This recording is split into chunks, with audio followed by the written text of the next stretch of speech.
Аны депутаттар парктын ичине кафелерди салып алса, баняларды салып алса, алар салык төлөбөсө, алар алып кетпесе, биз кантип айтабыз? Ага кантип биз кийлигишебиз бияктан?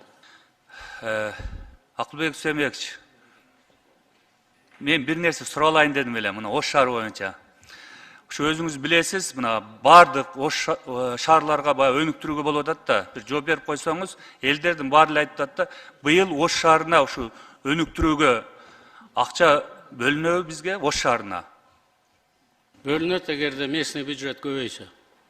Биз ар бир жерге талап коюп атабыз. Республиканский бюджеттен акча алам дегендер местный бюджетти көтөргүлө да. Рахмат. Ош шаарынын бюджети менен Бишкек шаарынын салыштырып көрүңүздөр. Рахмат, айтайын дегеним, Акылбек Үсенбекович, туура айтасыз.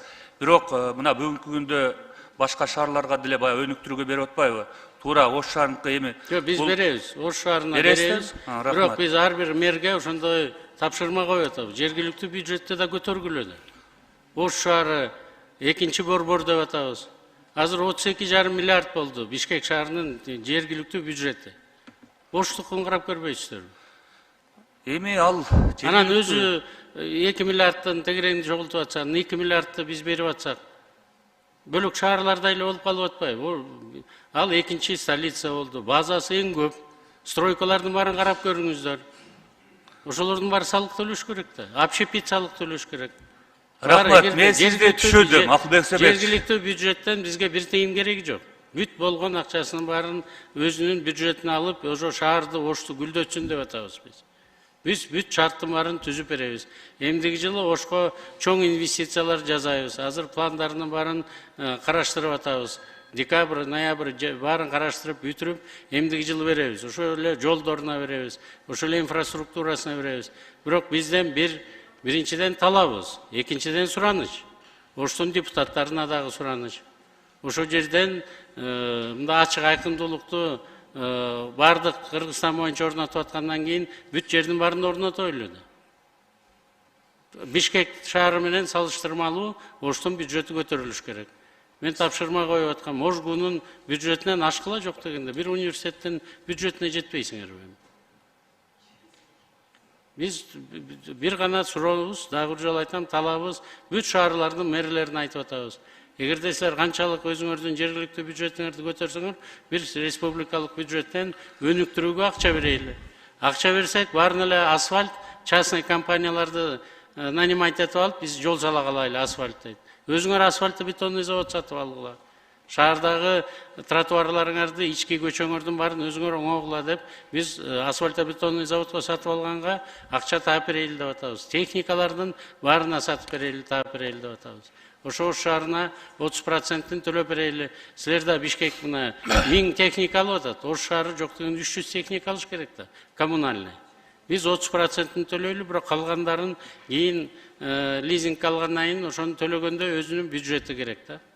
Биз макулбуз, биз даярбыз. Эмдиги жылкыга берели деп атабыз. Рахмат. Биздин парламент менен министрлер кабинетинин ортосунда жаңы келип атабыз, көрөсүз. Бизде бир да чечилбеген маселе жок.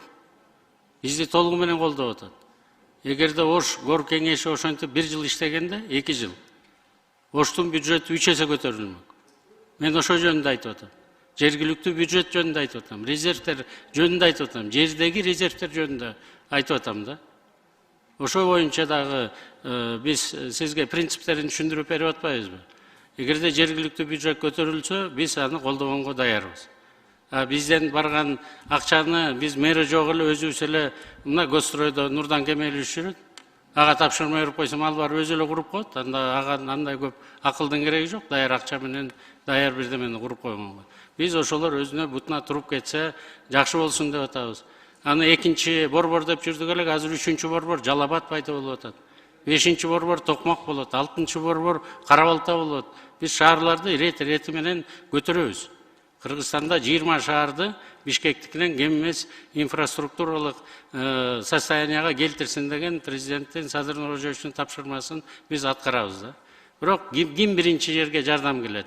Эгерде өзүлөрү аракет кылып, иш кылып, чогуу иштешип кете турган болсо.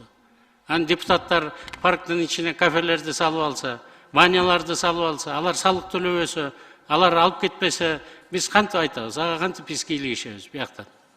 Бөлөк кишилерди кантип төлөйбүз анда? Ошондон да депутаттар, министрлердин мүчөлөрү мына бул жерде биринчи биз көрсөтүшүбүз керек. Ошолордун баарына үлгү болушубуз керек да. Көрсөтүп, баарын көрүп, анан кенеде эчтеке боло элек деле недоверие деп тигил бул кайра изилдеп эле бири-бири менен чырылдаша берсе, буюрса эми жаңы депутаттар келген так 17-синен кийин өнүктүрүү планын мэр алып барып берет.